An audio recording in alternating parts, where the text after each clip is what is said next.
everyone. Welcome back to the Yapping with YUCCA podcast. My name is Zoey Kraft, and I am YUCCA's communications manager. And today I am here with a few of our crew who went to New York City for Climate Week back in September. So I was thinking we could just start off with everyone introducing yourselves and just sharing a little bit about your role and your work with YUCCA. So Feleecia, do you maybe want to start? Yeah, buenas a todos. My name is Feleecia Guillen. I use she, her, ella pronouns. I am a steering committee member with Youth United for Climate Crisis Action. I've been involved with YUCCA's work for about a little over 2 years, which is absolutely insane.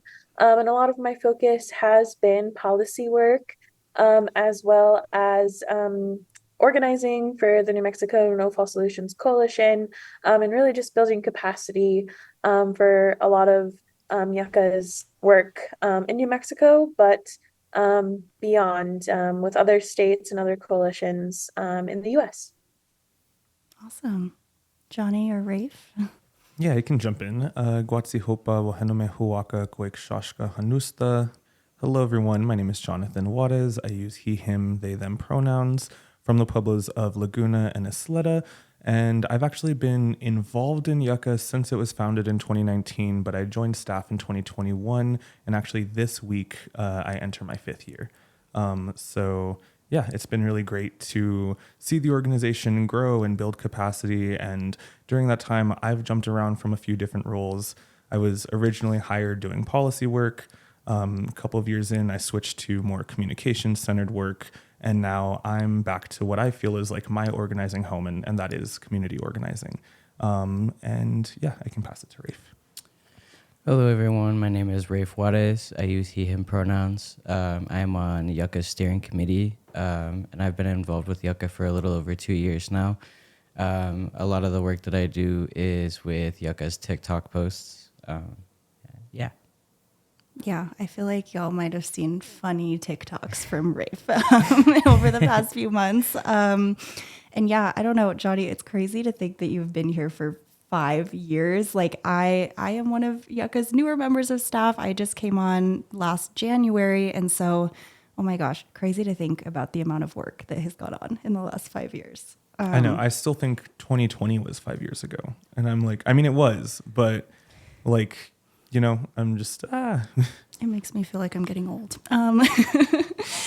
So like I said before, we wanted to kind of debrief and give you all a report back today on what we did in New York City during New York Climate Week. We had the chance to go to New York with other members of the No Fall Solutions Coalition, as well as other like allies from across the country earlier this fall. But I kind of wanted to start us off with, just for folks who might not be as familiar, could someone tell us a little bit about kind of what New York City Climate Week is and why it felt especially important for YUCCA to show up in that space? Yeah, I can start, and Feleecia or Ray, feel free to jump in. New York Climate Week actually takes place the week ahead of the United Nations General Assembly. And so as world leaders are traveling into the city and getting ready for the UNGA, it is young people and allies and, you know, like-minded organizations and organizers coming together to really put pressure on those world leaders and put forth specific calls to action for these world leaders to take in relation to climate. Yeah, go ahead, Feleecia. Just to piggyback off of that, as well, I think New York Climate Week has transitioned really into this grassroots mobilization where a lot of different EJ movements and organizations come together to actually build capacity with each other, strategize, and prepare for COP. I'll be heading off to COP 30 next Thursday, and New York was really an opportunity to sit down in different capacities and to sit down in different spaces with different people and to really strategize what COP means in this present moment and the rise of authoritarianism, when we have the opportunity to hold our subnational leaders accountable and to really push for more at that global scale. And so for me, Climate Week was, building this capacity, and building relationships and preparing for COP and really showing to, I guess, like other folks in the US, but also, to the global scale that, we are frontline community members and we are pushing, more than ever for our governments to step into, to hold them accountable and to step into their actual power as a leader, and calling them to like stop greenwashing and to phase out fossil fuels and to really support a community-led just transition. I know that there was some, like Melanie Stansbury here in New Mexico. She has been very active with the Make Polluters Pay campaign, and she was pretty active, in New York. But we're pushing her and continually pushing her to do more. And so, yeah, New York is just like this really opportunity where thousands of people come, and, share their vision for a just transition, for a future. And it's really just an amazing opportunity to get to build solidarity across movements. So, yeah, that's my perspective on Climate Week. Yeah, no, totally. I think that the like building connections and kind of building solidarity piece was such a huge part of the work that like happens in New York for Climate Week. And I think we can get into a little more of the specifics of that later. But for me, that was like a huge part of what made our whole trip out there feel so worth it. And I think I don't know. For me, it was interesting as we were like preparing for the trip too. One of the things we talked a lot about was just that a lot of people have this perception of New Mexico as like a safe blue state, right? That we are this leader on like climate and environmental justice. And I think that us showing up in this like national and global space also helps us to kind of break down that narrative a little bit more and kind of explain to folks why that's not true. And some of what we're seeing here in terms of like false solutions and in terms of even democratic leaders kind of playing into the hands of industry and oil and gas. And so I think that was another piece for me in terms of kind of the message that we were trying to bring to that space. But I know too, aside from a lot of the like solidarity and relationship building that we did there, we kind of kicked off the week with a super big march called the Make Billionaires Pay March. And so that happened on our first Saturday in New York. And we did both a press conference and a march that had like tens of thousands of people, I think, ended up attending. And so with that, also, Johnny, I know that you and a couple of our other like YUCCA leaders had the chance to speak at the press conference before the march. I was curious if you wanted to talk a little bit about kind of what that experience was like or, the message that we were really hoping to send in that space too. Yeah, for sure. So as Zoe mentioned, this was the first Saturday of New York Climate Week, actually kind of technically like the day before Climate Week started. But, we were invited and ended up being selected through this like application process to send a couple of speakers to the space. And it ended up being really powerful because they were extremely intentional in highlighting and uplifting frontline organizers and fights. And so just to see some of the groups that we were able to share the stage with, I think was really beautiful. And really affirming for us that I think that, we say all of the time that YUCCA is kind of at the helm of youth organizing in the country, especially as it relates to climate. And then to see that, in such a big space like New York, I think was really affirming for us. And, when we step out of our little bubble here in New Mexico. But, the messaging that we had taken to that space was really highlighting PNM's proposed acquisition by Blackstone and how this, proposed merger is just a continuation in what is resource colonialism, in, the legacy that New Mexico has carried as being written off as a sacrifice zone, whether, we're talking about uranium extraction and, the ways in which that continues to impact our communities through, contaminated air and water and soil. Communities here built this nation's nuclear stockpiles and in turn our nuclear energy sector. And, from that, being written off as a sacrifice zone to power the country through uranium, to this new wave of oil and gas extraction, and how we're seeing, we are the top producer of oil and gas, second only to Texas. So really one of the largest producers in the world. New Mexico produces, extracts, and exports more oil and gas than many small countries. And so, taking this message of this, new wave of greenwashing, whether it's hydrogen or, all of these, carbon capture and all of these false solutions that in turn are being financed and pushed by, these multi-billion, trillion-dollar equity firms like Blackstone, and tying that to the larger picture of this is just the latest chapter in resource extraction and what is, really treating New Mexico as a resource colony. And so that was the message that, we wanted to take to, this international stage in New York, and really share that New Mexicans are fighting back. And we see that in, the work that the No False Solutions Coalition does. We see that, in the work that YUCCA is leading, and being able to share that with communities that are in similar fights. I think that that was what made this particular acquisition so unique, is that Blackstone is like the devil in so many communities. They're driving the housing, the affordability crisis in New York City. They're the largest property owner, and they are the ones who set the prices for rent and on property there in New York. But all the way to, back here at home, they're investing in these, dirty energy projects like pipeline. There's Tallgrass Energy, which is a subsidiary of Blackstone, and they're pushing this hydrogen pipeline, as well as all of these different hydrogen hubs and carbon capture projects that we're seeing pop up here.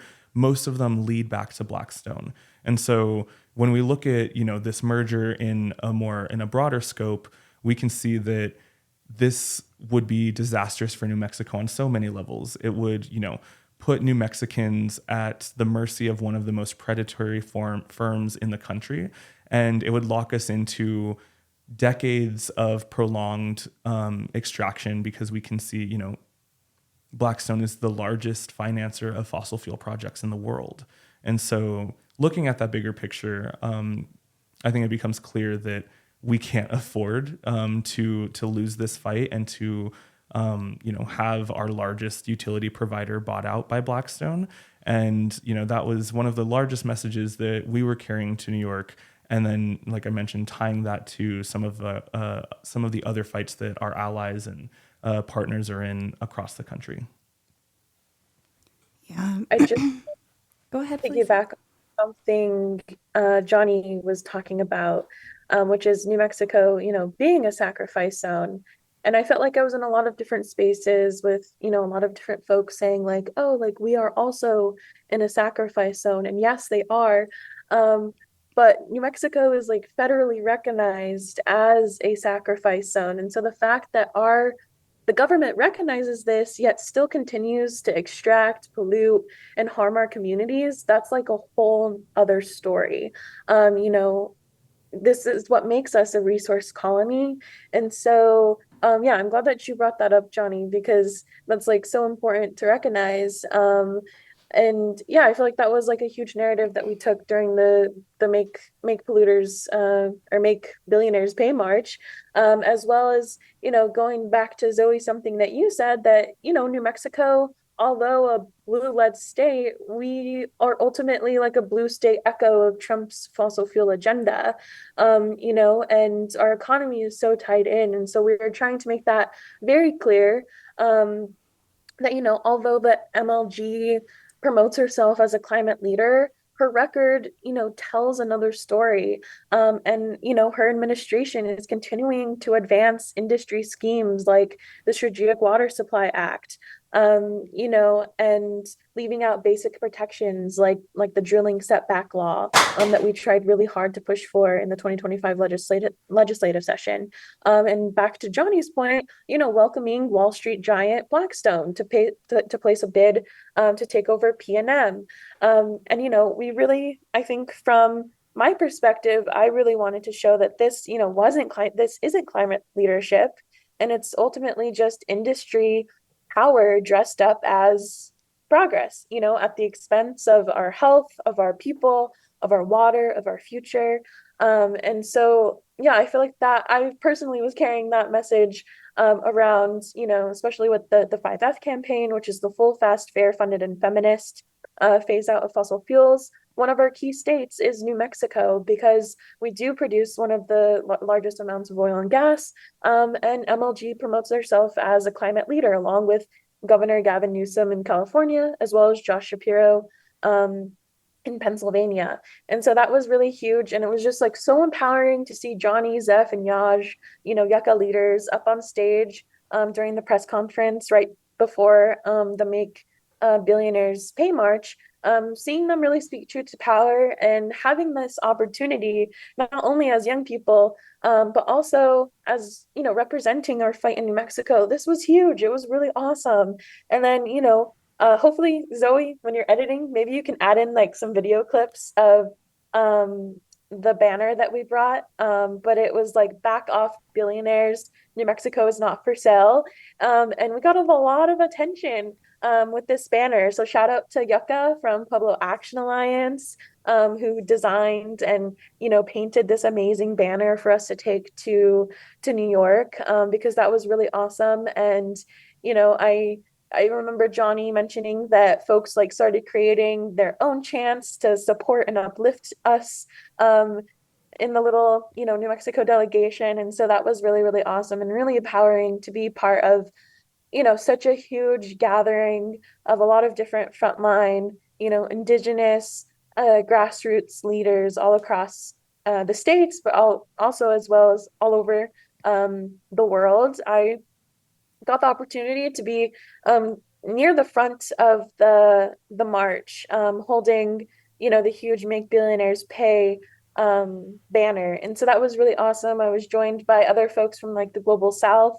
And so just building solidarity with them, during that 1 mile, 2 miles stretch of walking we had to do during the Make Billionaires Pay March was really awesome and really empowering. And one of the elders who I was standing next to, he was like, please let me get your phone number. I want to send you all the pictures that, we were both in. And so we've been in contact ever since. And so it's just really awesome to see that solidarity from such a huge event like that. And so, yeah, Rafe, I'm interested as well to hear your perspective on the Make Billionaires Pay March. Just overall the experience of seeing. I thought that Johnny, Zeph, and Yaj's speech was really incredible and powerful. And I thought that just seeing the crowd overall, just kind of like, honestly, I thought everybody's speech before that march was incredible and just really powerful. And it really, you could just see everybody in the crowd just getting really fired up for that march to start. And I know that a lot of effort was put into that banner. I actually got to participate in painting some of that banner, and I thought that the layout of that banner was it was like really beautiful to see it, just like being displayed in New York while we were there, and just seeing it in the march. And it was just like that march was it was incredible to be there and to be a part of New York. That was actually my first time going and experiencing just like New York Climate Week in general. And just being a part of it and just getting to experience that and seeing everybody and meeting new people and being in the fight together with everybody and going to all of the different marches and making new connections and meeting all of the people that I got to meet was just an incredible experience. And still continuing to build on those experiences. It was like a really incredible experience. Yeah. No, I feel like we're going to keep coming back to this like solidarity piece over and over again, because I feel like it really was such like a huge part of the experience and the week. And also those like connections are things that we're bringing back home with us too. And I think one of the things that stood out to me from Make Billionaires Pay specifically was I was just reminding myself, like, what were the national demands around this too? And one of them, specifically in terms of Blackstone, was around like holding monopoly utilities accountable to cutting prices, cutting pollution, actually, advancing clean and affordable and reliable energy. But also, like, these demands were also very intersectional. And I think that's something that we hadn't, we're seeing more and more within the climate movement, I feel like. So there's a big demand nationally from this march around immigration and protecting migrants, and divesting from wars and war profiteers as well. And so it's been really interesting, and I think powerful to see these movements come together that I think at times have felt a little bit siloed. And I know that YUCCA tries to organize very intersectionally around climate, but it's been really cool to see that starting to spread too, especially at the scale that like this march was held at too. And I think, Johnny's like comments about Blackstone and kind of the background that you gave there give us a good jumping off point for, I feel like one of our main other actions while we were in New York was actually us kind of taking the fight directly to Blackstone in Manhattan later that week. And so we held an action there alongside the No False Solutions Coalition, as well as Planet Over Profit, which is a actually New York City based organization. And so I wanted to see if someone could kind of walk us through. I know, Johnny, you already gave a lot of context on the Blackstone fight in general, but kind of why we felt like this was the moment to take the fight to their doorstep in New York, and kind of what that action actually shaped up to look like on the day of.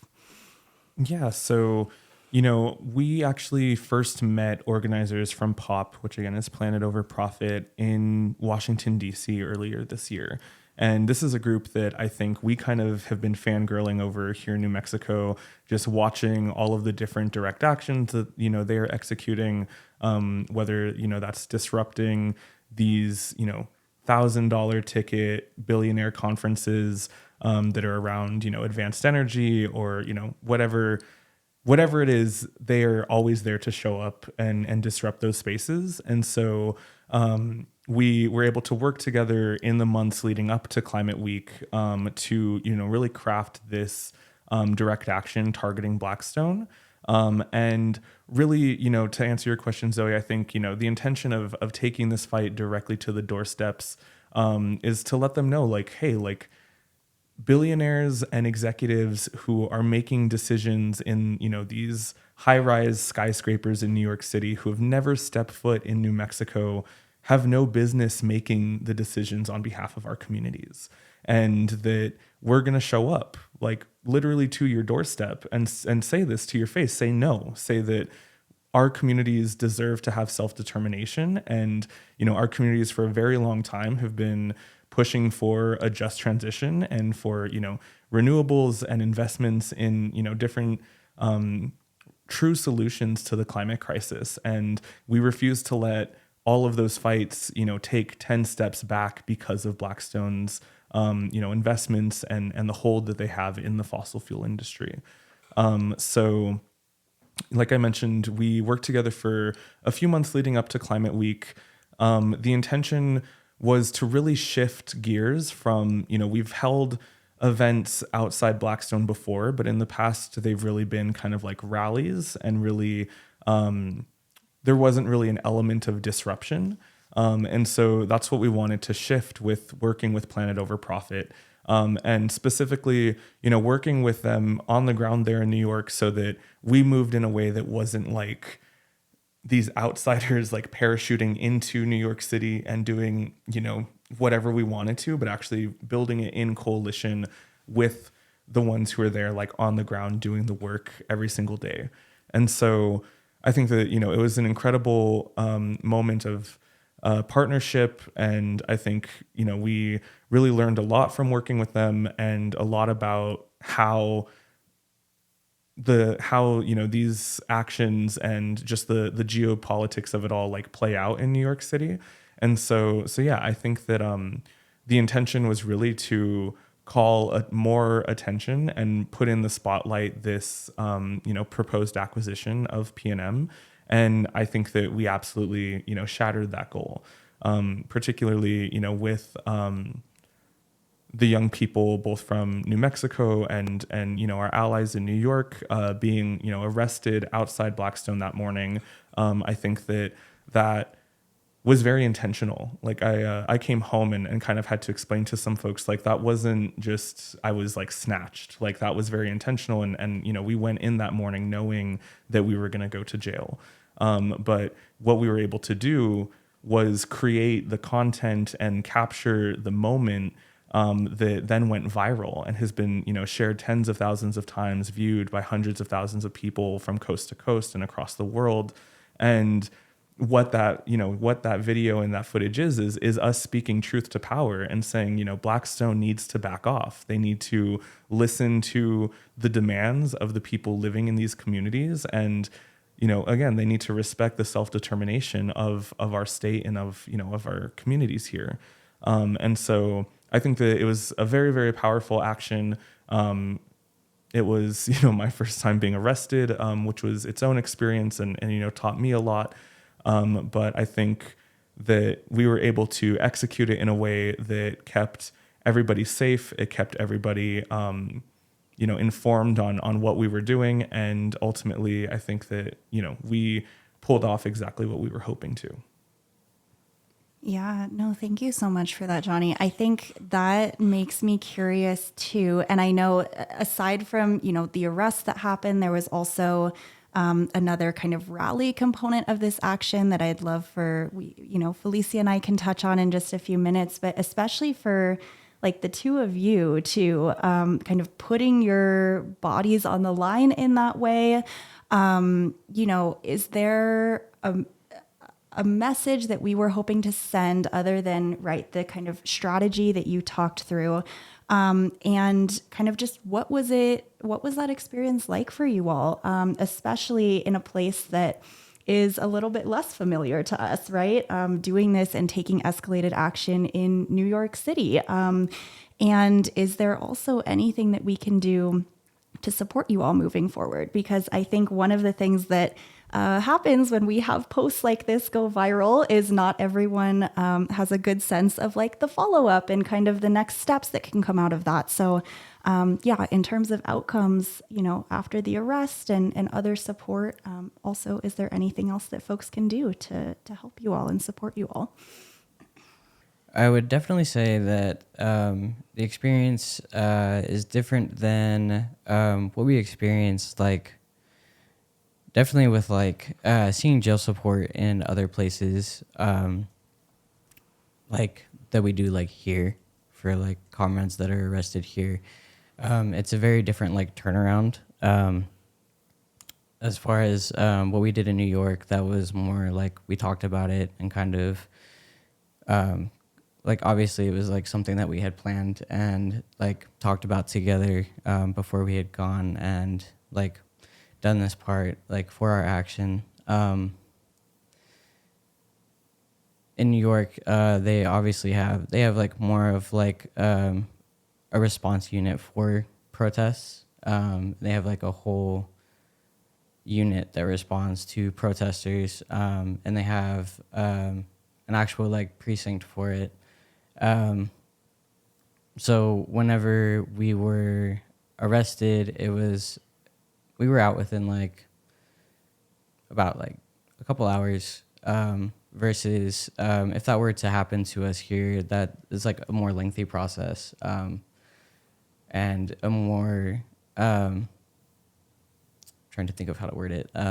It's definitely trying to think of how to describe it.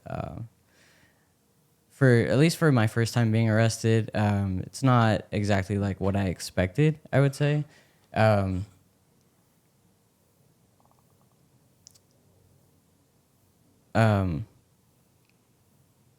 It was still a wild experience,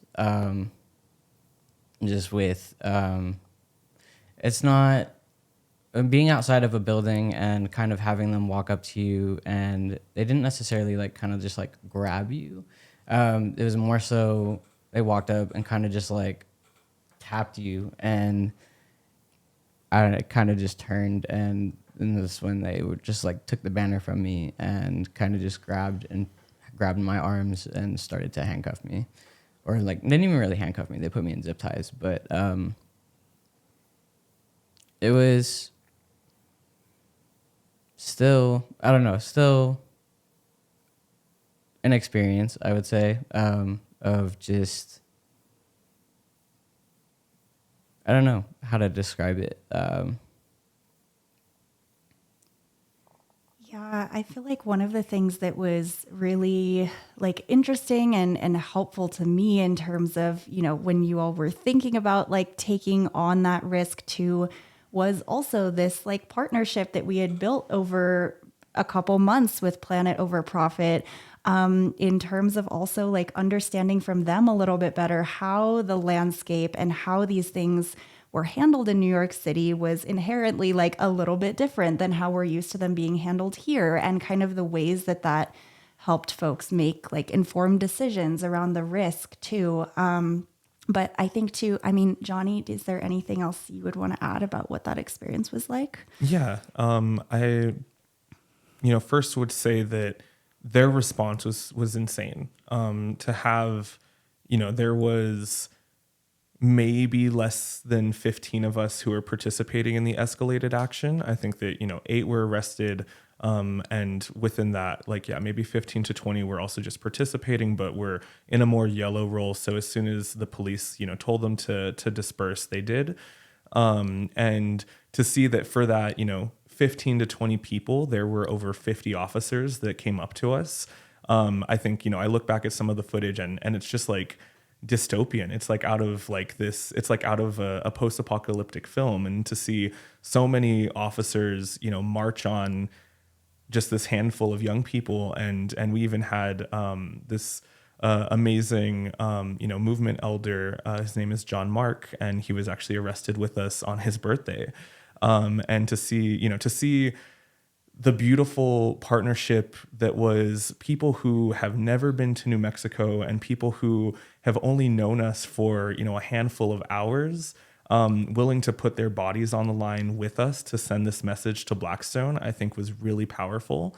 And I think that was the message that we were carrying too, is that, we are willing to put our bodies on the line to send these messages and to stop, these dirty takeovers of our state, whether that's, through P&M or through, whatever else Blackstone is pushing, to say that, we're not just going to sit down and take it, that actually like there are people from, a wide, diverse spectrum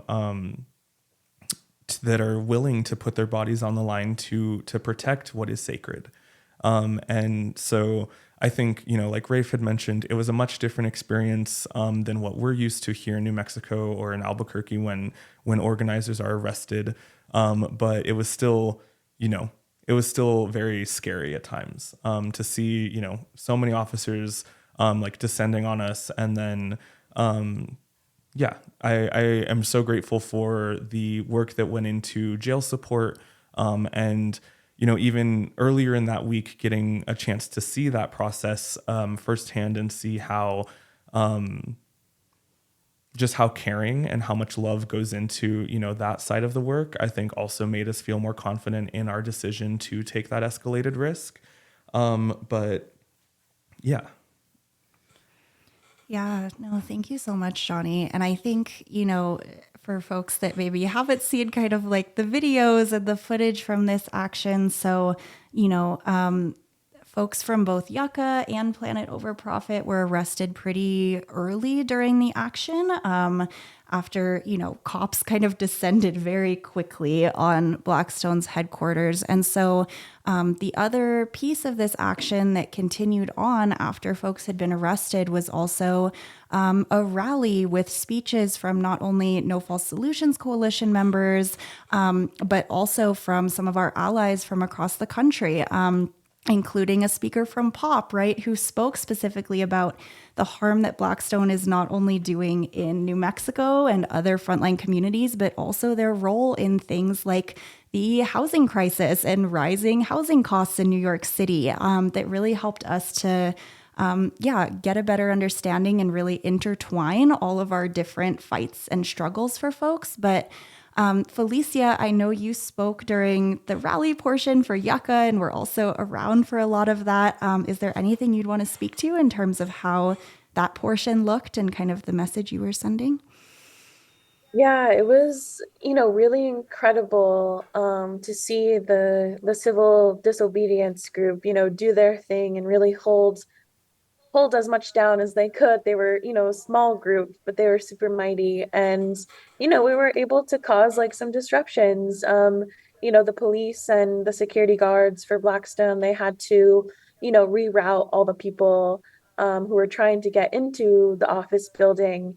And so that was, really interesting to see how they kind of handled it. It kind of just seemed like they've experienced this like multiple times. So some of them were a little unfazed. Others, were a little more curious about what was going on. And so they were taking pictures. Um, my one of my supervisors, Bossoff, with the Institute for Policy Studies, he was handing out these informational flyers about Blackstone and the reason why we were doing a rally and civil disobedience. And one of his observations from handing out flyers to folks was that, it was mostly um, the people of color who were actually, interested in what he had to hand out. And so I thought that was like a really interesting, takeaway, as well as, there was a lot of UN delegates, and they were also very interested to see what was going on. And so, they were the ones who were taking the informational things, and other folks would kind of just brush by him and, walk straight into the building. And so the fact that, we were able to take up enough space to disrupt people's everyday commute to work. I think that says a lot. But it was, my perspective. It was really interesting to see how fast y'all got arrested. Like I was not expecting for things to escalate that quickly. I would say in a matter of 2 to 5 minutes, y'all were being tapped out by the police force. And to Johnny's point, yeah, it was like a whole crew of like 20 police officers for what, like 10 people who were engaging civil disobedience. So it was just really insane to see the amount of officers, um, that were going to arrest you guys. They had zip ties. And I was like, I don't know, I was also like really taken aback about how fast they responded. Like they were already outside of Blackstone when we got there. And we tried to keep things pretty on the down low. There was a police station figuratively close to Blackstone down on 51st Street, but it was just insane that they were there and ready and kind of like, were prepared for us to be there. And so yeah, y'all got arrested super fast. And so you guys really weren't there for any of the rally. But I think the rally was, super powerful. We had, a lot of speakers from the No Fault Solutions Coalition, which was great. Um, One thing that really stood out to me was when Julia, she called out Julia Bernal from Pueblo Action Alliance. She called out the police, and she was like, we're doing this for you guys. We're also doing this to protect your future, your families, and future generations. Like we need you to recognize that Blackstone is harming you all as well. And I think that was really, really powerful because they were there, making sure that things didn't escalate and ultimately sort of protecting Blackstone at the same time. And so the fact that, she called them out and, made them aware that we're doing our best to protect your future as well, and that you're just another part of, this super entrenched system. I think that was super, super powerful, as well as like hearing Armand from the Gulf South and Sarai, uplifting their narratives because, they're our struggles are super, super intertwined. And I feel like now more than ever, we're at a point where we need to be a united front and we have to continue uplifting each other's struggles. And so the fact that we had so many different speakers, we also had Sunny from Alaska and, some folks from Indigenous Environmental Network and some of their coalitional folks. And so it was really awesome to have them there to support our efforts, but also, to hear about their perspective on, these huge Wall Street investors coming into their communities as well and taking their land, taking their water, doing a lot of different power grabs. So it was really awesome to hear all these different narratives, just to be a united front, to build solidarity with each other. Once again, solidarity is a huge component. And also, I think like the visual component, once again, as Johnny mentioned, was really, really important. And so, Zoey, I hope you can insert in some like photos and videos for folks who didn't get the opportunity to see exactly what that was like. So yeah, hopefully you can edit some of that stuff into here. But yeah, that was my perspective. It was an awesome day. We had a lot of folks come out to support us from all over the country. And so that was really, really awesome as well. And then to answer the latter part of your question, Zoe, what people can do to support us now is stay informed. There is still, a public comment process, and it is coming up in the coming weeks, and we'll be posting about it and sharing more information on actionable steps that people can take here locally in New Mexico to fight against this Blackstone acquisition. So if you saw the video, if you're wondering what the next steps are, you want to continue this fight with us, just follow our social media and sign up for our e-blast and make sure that you don't miss these opportunities that are coming up to make your voice heard as a New Mexican and probably a PNM ratepayer. These are decisions that will directly impact us at a time when everyone I know is already struggling to feed themselves and to pay rent. And we are already seeing our cost of energy go up here, primarily driven by the AI boom across the country. And to think that could just be exacerbated by this acquisition, New Mexicans can't afford that. We are already struggling. As I mentioned, in my arrest, our communities deal with some of the highest rates of poverty anywhere in the country at a time when these investment firms and these billionaires are extracting millions and billions of dollars in resources from our communities. And we're supposed to believe in trickle down economics, that somehow that's going to make its way back to the people, and it never does. So yes, to answer your question, those who are interested in getting involved in this fight, follow us on Instagram, Facebook, sign up for our e-blast, and just make sure you don't miss these opportunities to make your voice heard. Yeah, totally. And I would say too, I think we've said to folks in the past, like, we know that this Blackstone fight is going to be a long fight here in New Mexico. And I don't want that to be the thing that dissuades people from taking action now, because I think the other thing that New York and some of our messaging around New York made me realize, at least, is just how many people here in New Mexico had no idea that this was something that was even a possibility of happening. And so continuing to also educate your friends and your family members. And this actually isn't the only kind of corporate private equity buyout that we're dealing with right now. We also have another fight that's going on, the week we're recording this, and I'm sure there will be more actions to take coming soon as well. But there is another private equity management company that is also attempting to buy out the New Mexico Gas Company as well. And so when you look at this, both of our biggest utility companies in New Mexico are at risk of being bought out by private equity. And meanwhile, we also have, like Johnny mentioned, some of our allies down south near Las Cruces are leading the fight against the proposed AI data center down there. There's always all of these different avenues for folks to get involved. We are currently, as we're filming this at least, in the middle of a government shutdown, and folks are not going to be receiving benefits, it looks like, in terms of SNAP when November begins. And so looking at ways you can also get involved with local mutual aid networks and other projects like that. There is a place for you somewhere in this fight. And that work is also important in terms of showing our communities why we don't need these billionaires, private equity firms, major corporations. We have what we need to provide for ourselves and to take care of one another, and we're willing to step up to do that as well. Yeah. Something that I just want to quickly add to that, I think it's really important, Zoe, that you brought up the VCP buyout for New Mexico gas utility. And then Johnny, you also mentioned, the rise of AI.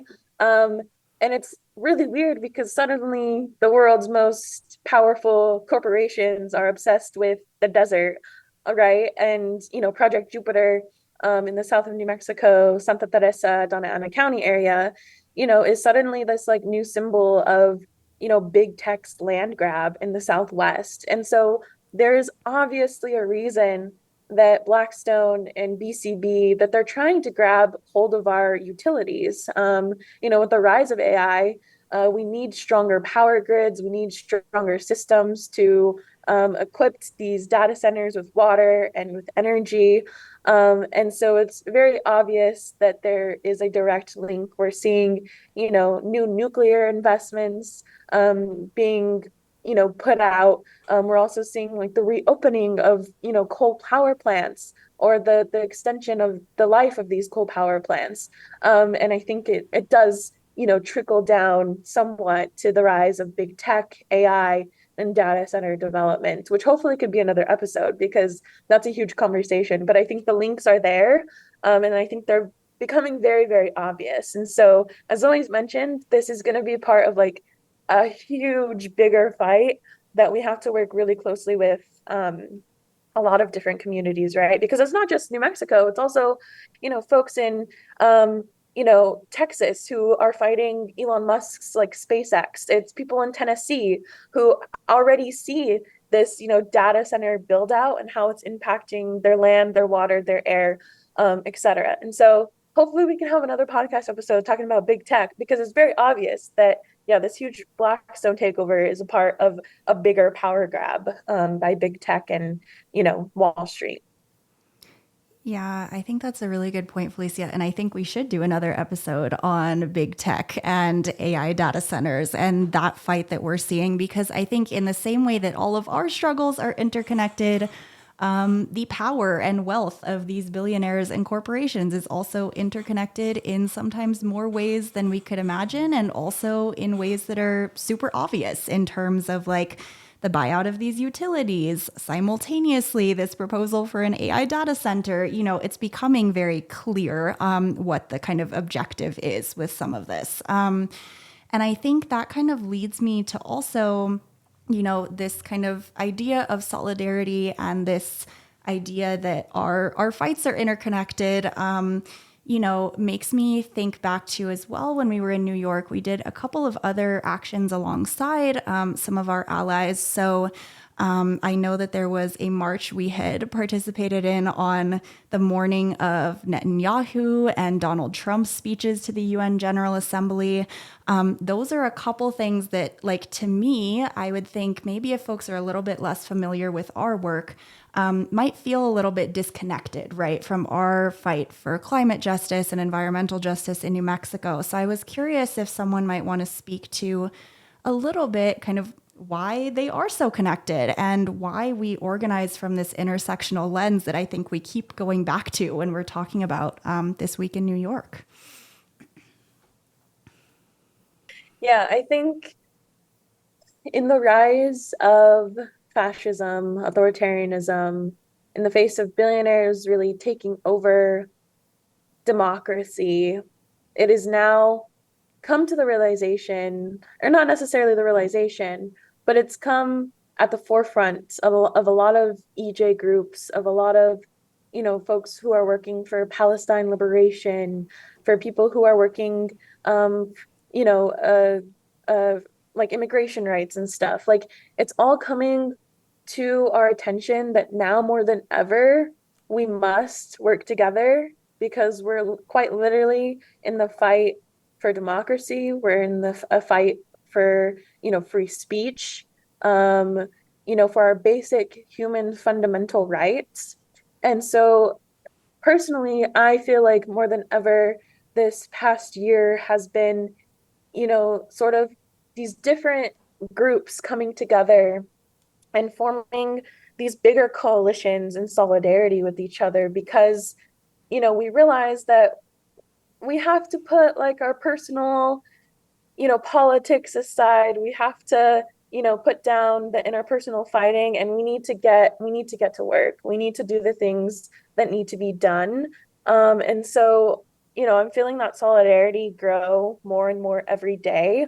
That because we're, in such a huge fight against the current administration, that it's more important now more than ever to build these coalitions and to stand in solidarity with each other, and to lift up each other's fight, and to also show like the global civil society that these grassroots movements, we're still trying our best to fight against this regime, right? And that please don't give up on us because we are doing our best and we are trying to shut down this fascist government the best that we can. And, we may even need like global civil society support to do this. But that there's still resistance on the ground and we're going to continue fighting. So for me, that's that component. I think Feleecia covered everything that I would have shared. I think the only thing that I would add is, through a lot of my own personal politicization and research, especially in the past couple of years around, fossil fuel capitalism and how that also relates to the patriarchy and white supremacy. You have to understand that fossil fuels are quite literally the vehicle that fascists and white supremacists use to exert dominance and power over the natural world. And, we say what happens to the land happens to the people. And so, when you understand that it is, this drive to exert that dominance and power over the world, it is driving global warming and driving, all of these different crises, it becomes very clear that we have to, like Feleecia just said, we have to come together and we have to realize that these are not these individual fights that, like you also said, Zoey, are like siloed and in all these different corners, but actually they are all strung together. And I think that as climate justice organizers, that is our responsibility, is to help people understand that climate and, environmental justice is the intersection that ties all of these issues together, because the climate crisis transcends borders. It transcends nations, languages, class status, like all of these different fights that we are in are strung together and, intersect at the climate crisis. And so once we understand that and we, can see through, the actions of this administration, through the actions of the billionaire class, like Elon Musk and his friends, this picture becomes clear that, now is the time to come together and to fight these systems. Yeah. No, thank you so much, Johnny. And I think, one of the points that I feel like you are making that also stands out to me is like when we think about fights like taking action and standing in solidarity with folks in Palestine, for example, not only are we taking part in these actions and doing this because there is, an active genocide, but also that it is being perpetuated by the United States government and our resources and our tax dollars. And I think there's these similar connections in the way that like we brought this message to New York in terms of the ways that the extraction that happens here in New Mexico, in the Permian Basin, is impacting communities in New York. It's the same story when we talk globally and about issues and struggles that transcend borders. The U.S. military is also the biggest industrial polluter in the entire world. And so I think what I would just add on to that is like, if you care about militarization, there is a reason why you should care about climate. If you care about immigration, there is a reason why you should care about climate. If you care about education, there is a reason why you should care and get involved in climate action. I think that's one of the pieces of our work where there are always all of these intersections, and there really is somewhere for everyone, no matter what issue you maybe care the most about or prioritize. I know some of our allies, like from the Global South, or from the Gulf South, who spoke during our Blackstone action, specifically called out how Blackstone is also funding Palantir and technology that is not only being used to carry out the genocide in Palestine, but also now to surveil immigrant communities here in the United States. And so all of these things are very connected. And I know that I think just continuing in this theme and knowing how we were really in community with so many movement allies from across the country during this week. Does anyone want to talk a little bit about what maybe some of the more like fun pieces of the week looked like in terms of building these connections with folks from the 5F campaign, from Planet Over Profit, from our other frontline allies, and kind of how we're taking that relationship building work back home with us, and maybe what folks can keep an eye out for in terms of collaborations. For sure. It's actually really funny because we here at YUCCA hosted a regional training of trainers, and that's actually where we were first introduced to POP, to Planet Over Profit. Was myself and Zephyr, our co-campaign organizer, flew out to Washington, D.C. earlier this year to receive a curriculum around nonviolent direct action, and were trained how to teach trainers how to teach this curriculum. In that process, we held our regional training of trainers in Santa Fe, over the summer, where dozens of people came from all over the Southwest. I was actually really proud of, we had folks from Texas, folks from New Mexico, just a really, reflective group of people that were doing work around, the issues that we're talking about, around immigration, around, war, and, how it relates to climate. And it was actually really beautiful because several of the people who came to Santa Fe for our regional training of trainers actually ended up being in New York. And so we were actually able to continue building those relationships. We were actually able to help some of our friends from Texas that are, primarily doing work around, immigration justice and domestic workers, and also as it relates to climate. We were actually able to help them book a hotel room for a couple of days to stay for our rally, because we felt it was so important that their frontline voices not be, left out of these conversations and out of these spaces.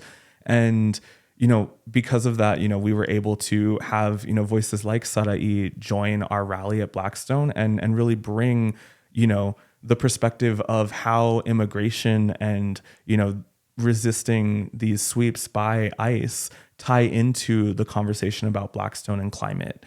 And so, we were able to spend time with them, build relationships in a really beautiful and powerful way.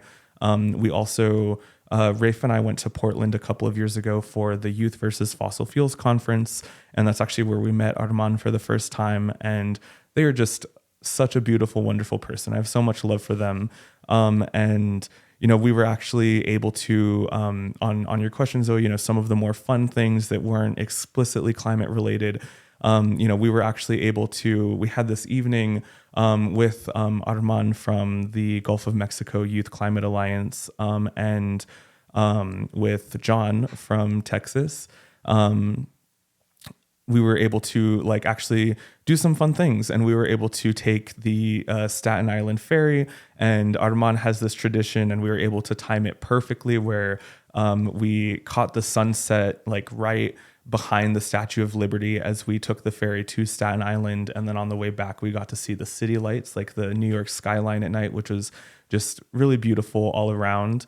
And then later that night, we were actually able to, I made it a point to have everyone go to Stonewall. And I think that as, primarily queer youth who were, many of us, were in New York for the first time. I think that just being able to share that piece of movement history and go, see the village in New York and talk about, how all of these things intersect, was just a really powerful experience. I'm grateful that I was able to be the one to like take, some gay babies to Stonewall for the first time, and then, see more parts of the city. I think that was at the end of the week, but was a really nice way to wrap up Climate Week and like just doing a fun, beautiful activity with, some of the comrades that we had just made and really strengthen those relationships. And yeah, I think that, we were also able to, deepen a relationship that we've been building, with a little bit of a celebrity, Bobby Sanchez, indigenous two-spirit trans rapper. We were able to, she actually, marched with us in the Make Billionaires Pay March and came out to basically everything that we were hosting. And to see, that solidarity, especially, as a two-spirit indigenous, queer person myself, just to see how, this, especially for Indigenous people, this work is not something that is a choice for us. It's something that is an obligation to stand up and protect the sacred and continue, our ancestors' legacy.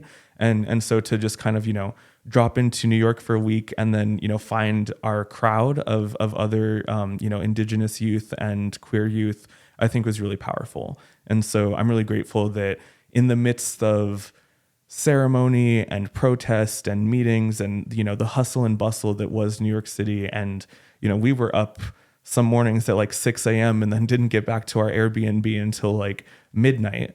To be able to take a step out of that and just be with each other and be, in community with some of our partners and do the fun things. I think of the quote from the HIV epidemic, pretty often. And that is, we, in the morning, we bury our friends. In the afternoon, we protest, and then we dance all night.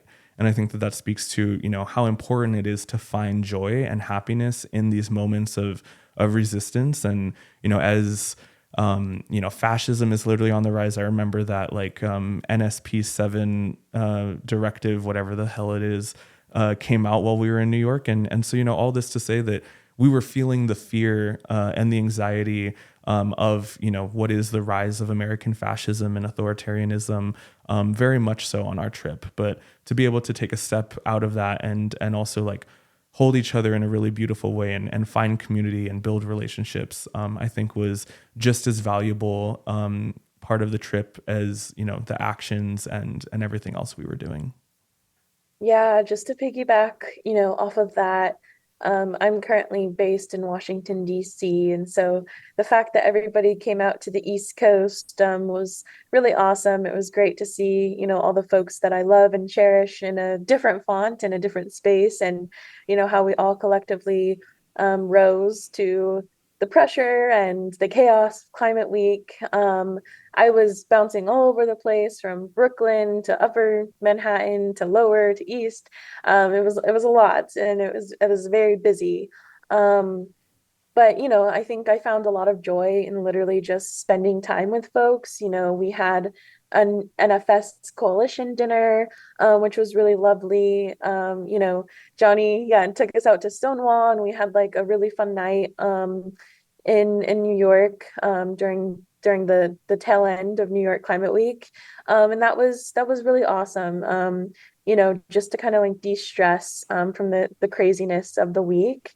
And I guess like more on, the solidarity point, I briefly talked about the 5F phase out campaign.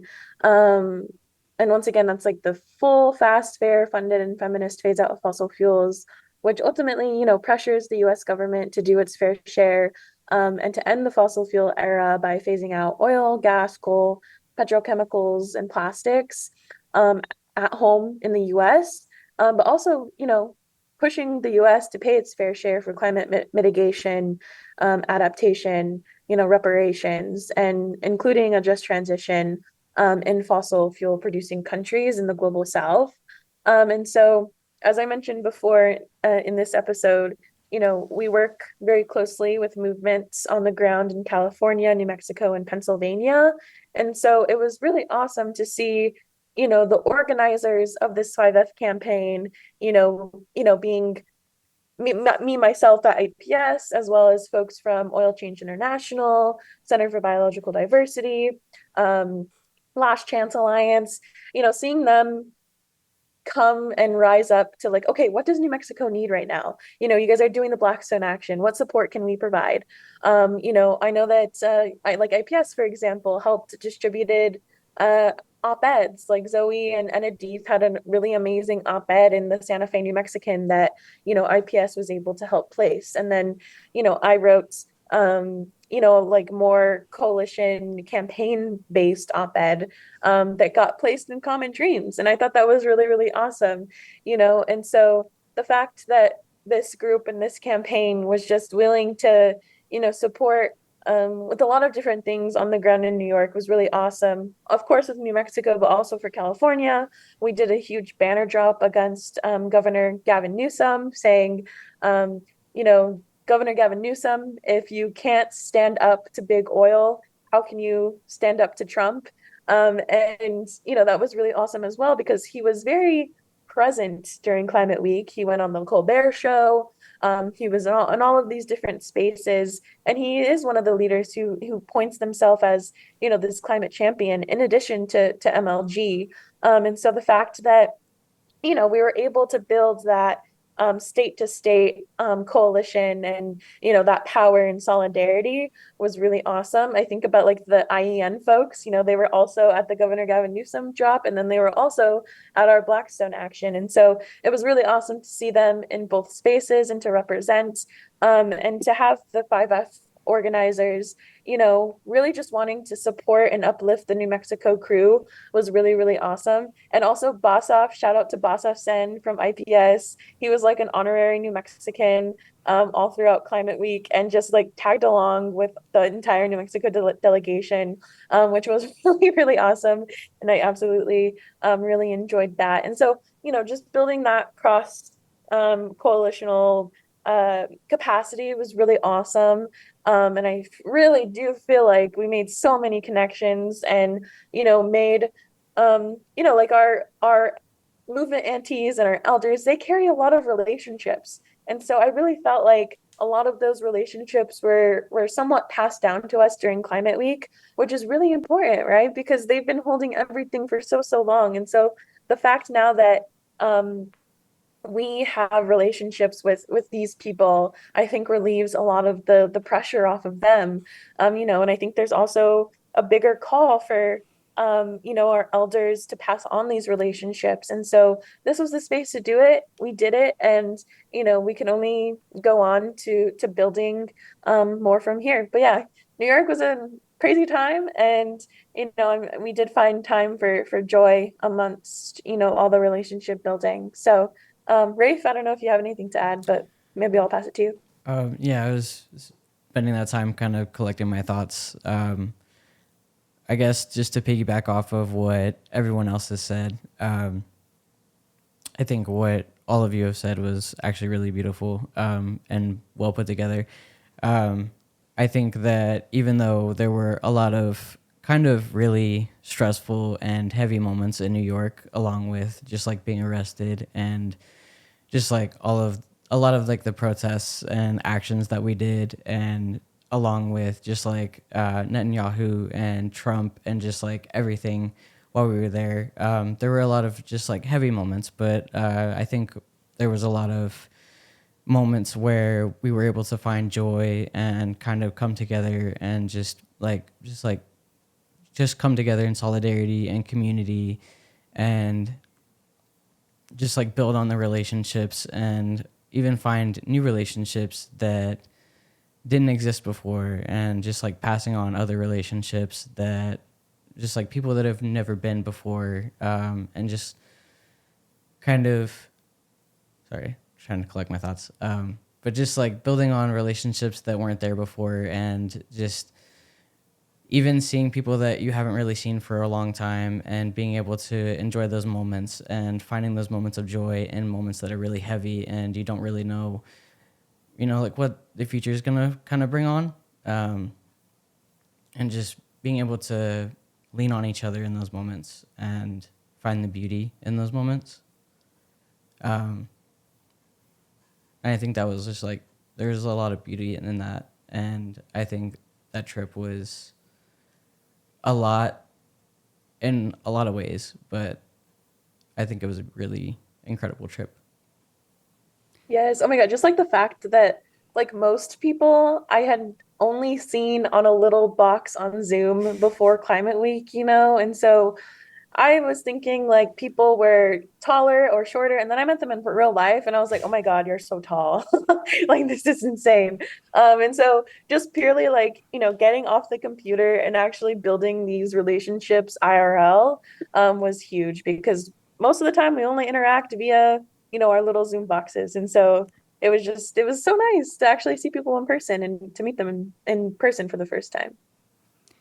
Yeah, I think so too. I think what you were saying, Rafe, especially about like the ways that folks were like supporting each other throughout the week too, even during these like very heavy and like stressful times, I think is something I've been reflecting on since we came back from the trip, just in terms of like, yes, this work can be stressful. This work is heavy. It is a lot, it feels like at all times, but it's also in trips like this, I'm like, oh, there's no one else I would like rather be standing alongside in this work than this team and crew at YUCCA and all of these allies that we've built relationships with over, years that predate me also, and these kind of generational mentorships and partnerships between generations and between young people and movement elders. And all of that's just been really beautiful to see. I guess my last question for y'all too, kind of looking ahead, if folks are seeing like this podcast, or maybe they saw some of our videos from New York and are feeling inspired to maybe get involved for the first time, whether that's with YUCCA directly or, in climate and social justice work as a whole, is there any advice that y'all would give them if folks are wanting to get involved but don't really know where to start? I would say just get involved. And I know that is a very short answer, but, YUCCA, our work primarily focuses on young people, age 13 to 24, 25. So I know that there are a lot of people out there that don't fall into that age range and also want to get involved. So like what I will say is find an organizing home. That doesn't have to be YUCCA. That doesn't even have to be climate related, but here locally in Albuquerque in particular, we have so many groups that are doing such powerful work. We have the Hookup and John Brown Breakfast Club and the Harm Reduction Collective. All of them are doing, street outreach and distributing meals and supplies and harm reduction supplies to, at-risk and impacted community that are living out on the streets. We have groups like YUCCA and PAA and SWAP and these other groups that are doing environmental justice work. We have groups that are doing housing justice, immigration justice. There are so many places for you to get involved here locally in New Mexico.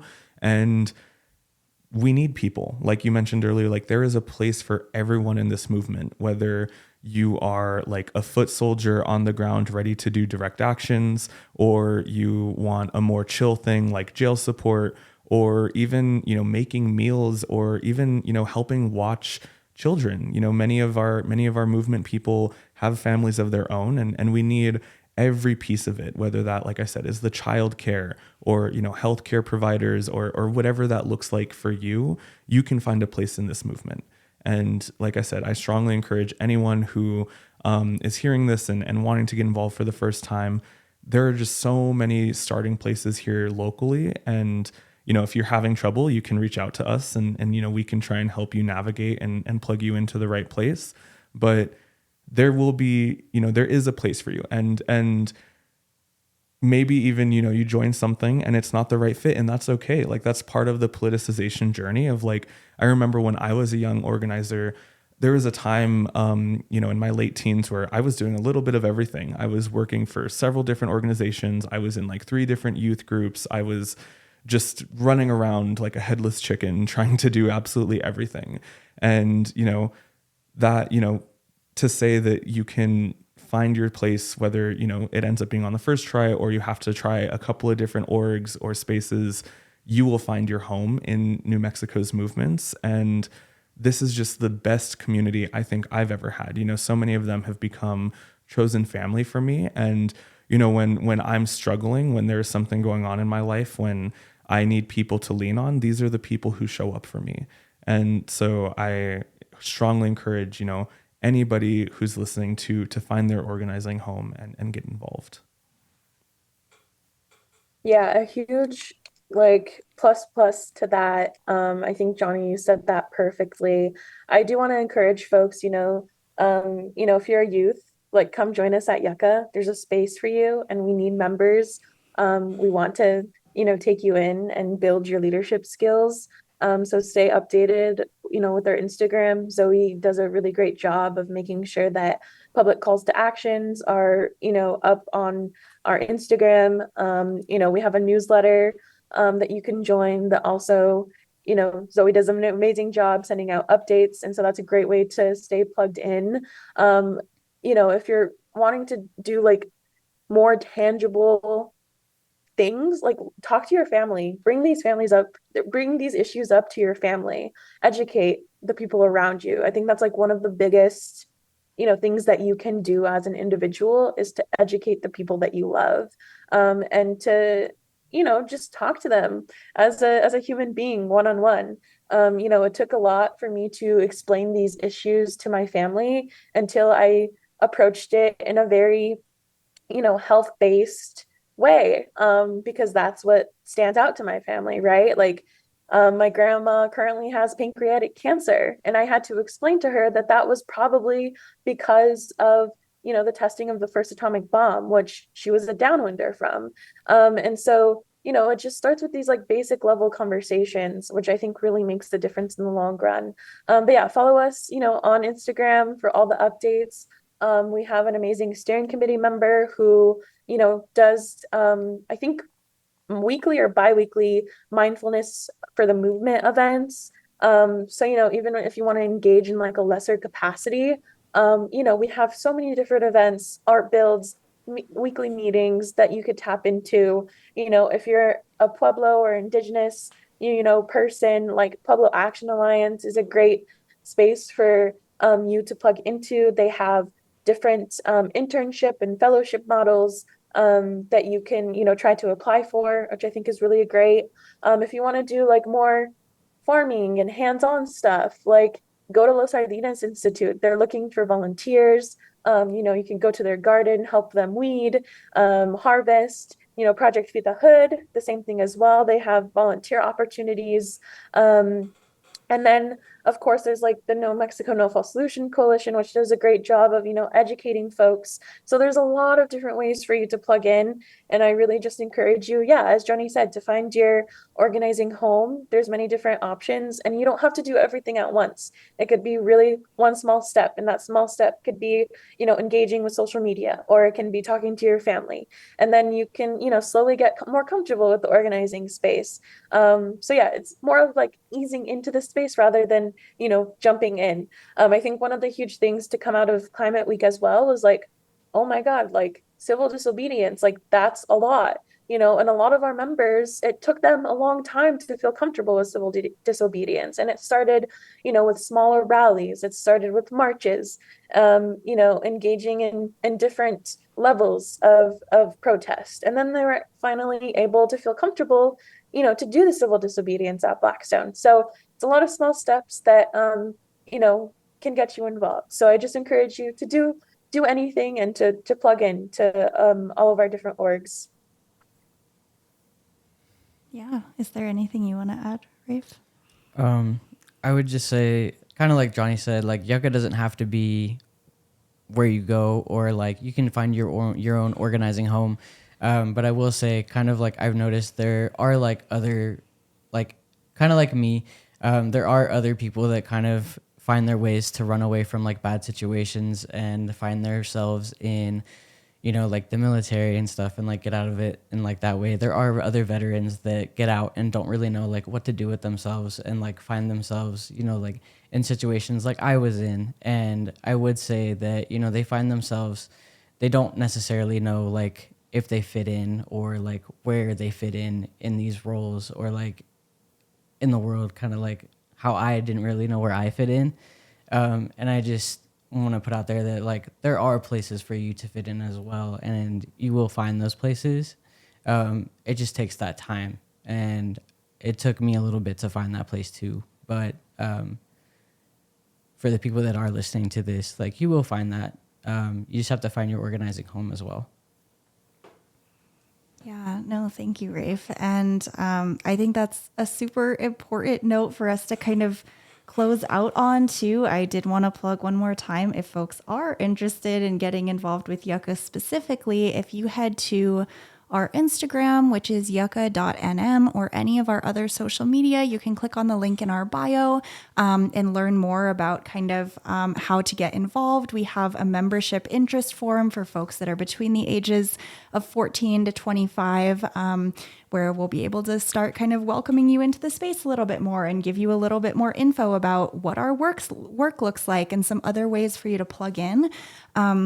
But other than that, I would just ask folks, make sure to stay tuned. All of these fights that we took to New York with us, you know, are still ongoing here in New Mexico. And like Feleecia mentioned, we will continue posting public calls to action and other ways for folks who maybe don't have capacity to join us as members, but still want to support in these fights, can get involved and take action and make your voice heard.